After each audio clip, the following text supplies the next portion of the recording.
நெறைய பேர் இத வந்து ரொம்ப லைட்டா எடுத்துக்கிறாங்க. ஏன்னா, அதுல தெரியிற சிம்ப்டம்ஸ் ஃபர்ஸ்ட் நம்ம பார்ப்போம். மெயினா பார்த்தீங்கன்னா, என்ன சிம்ப்டம்ஸ் இருக்கும்னு பார்த்தீங்கன்னா, ஃபர்ஸ்ட் வந்து இர்ரெகுலர் பீரியட்ஸ். இந்த இர்ரெகுலர் பீரியட்ஸே நெறைய பேர் என்ன நெனச்சுக்கிறாங்க, போக போக சரியாயிரும்.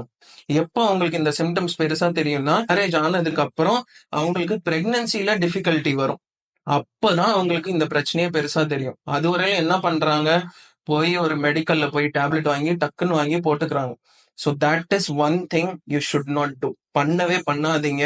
உங்களுக்கு பீரியட்ஸ் வரலைன்னா ஃபர்ஸ்ட்டு டாக்டர் கிட்ட போங்க. போயிட்டு மெடிக்கல்ல வாங்கி நான் வெறும் இந்த டிசீஸ்க்குன்னு சொல்ல, எந்த டிசீஸ்க்குமே நீங்க ஒரு மெடிக்கல்ல போய் டைரக்ட்டா மாத்திரை வாங்கி போடாதீங்க. That is a strict no no.